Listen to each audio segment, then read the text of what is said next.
9 টাকা খরচ 64 টাকা বিল। ভূতনি দুর্নীতির আতুরঘর। বালির বস্তায় 9.5 টাকা খরচ 64 টাকা বিল। দুর্নীতির শিখরে দস্তর, এমনটাই দাবি করলেন সিটু নেতৃত্ব।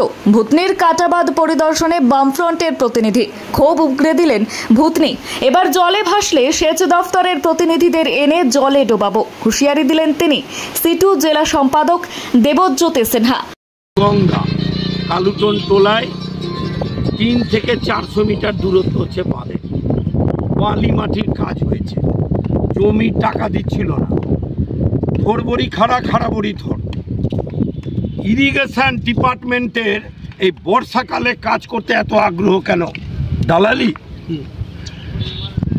বন্যা যখন হয়ে যায় অক্টোবর নভেম্বর থেকে যদি কাজ, সরকারের টাকা বরাদ্দ হচ্ছে না। বরাদ্দ কখন হলো? ফেব্রুয়ারি মার্চ মাসে। টেন্ডার কখন হলো? এপ্রিল মে মাসে। কাজ শুরু কখন হলো? জুন জুলাই মাসে। বর্ষাকালে দালালি চলছে।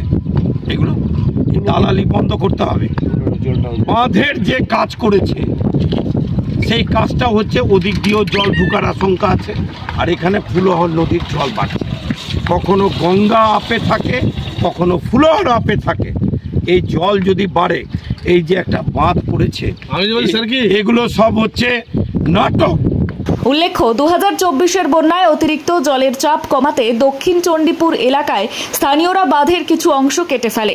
সেই কাটা অংশ দিয়ে প্লাবিত এলাকার জল ফুলহর নদীতে গিয়ে পড়ে। পরবর্তীতে প্রশাসনের হস্তক্ষেপে প্রায় 1.5 কোটি টাকা খরচ করে কাটা বাঁধের পাশ দিয়ে একটি রাস্তা তৈরি করা হয় স্থানীয়দের চলাচলের সুবিধার্থে। কিন্তু কাজের মান নিয়ে স্থানীয়দের ক্ষোভ বাড়তে থাকে। ইতিমধ্যেই ফুলহর নদীর জল বাড়াতে কাটা বাঁধের অংশ দিয়ে জল ঢুকেছে এলাকার, এমনটাই দাবি করছেন স্থানীয়রা। তারা জানান এখানে স্থায়ীভাবে সুইচ গেটের প্রয়োজন রয়েছে। তাছাড়া কোনোভাবেই ভূতনিকে রক্ষা করা যাবে না। ভূতনির মানুষ আবার বন্যার সম্মুখীন হবে। আজ কাটাবাদ পরিদর্শনে যান দেবজ্যোতি সিনহা, শ্যামল বসাক সহ অন্যান্য নেতৃত্ব।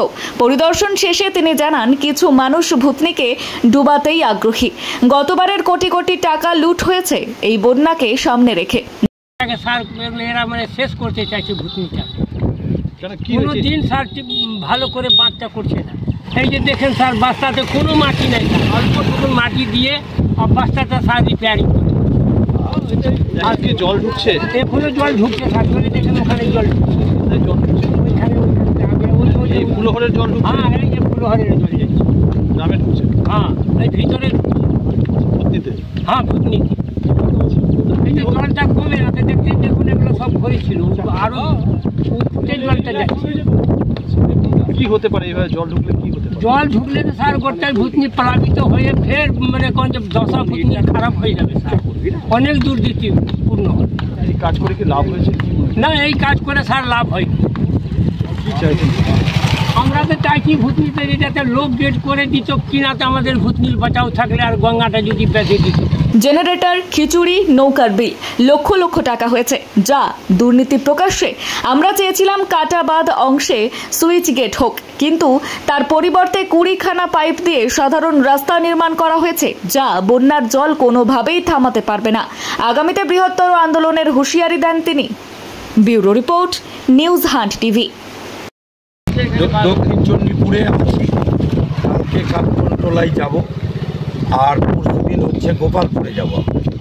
আমরা আগেই বলেছিলাম যে ভূতনিতে আবার কিন্তু এই রাজ্য সরকার দ্বারা ম্যানমেড বন্যার একটা পরিকল্পনা নেওয়া হচ্ছে। আমরা মানিকচক ভাষা করি, এমএলএ, বিধায়িকা, সাবিত্রী মিত্র আছেন, সেই কারণে বলি এটা ওমেন ম্যান। রাজ্যের মুখ্যমন্ত্রীও বলছেন ফের একটা বন্যা যাতে হয় ভূতনিতে, তার ব্যবস্থা নেওয়া হচ্ছে।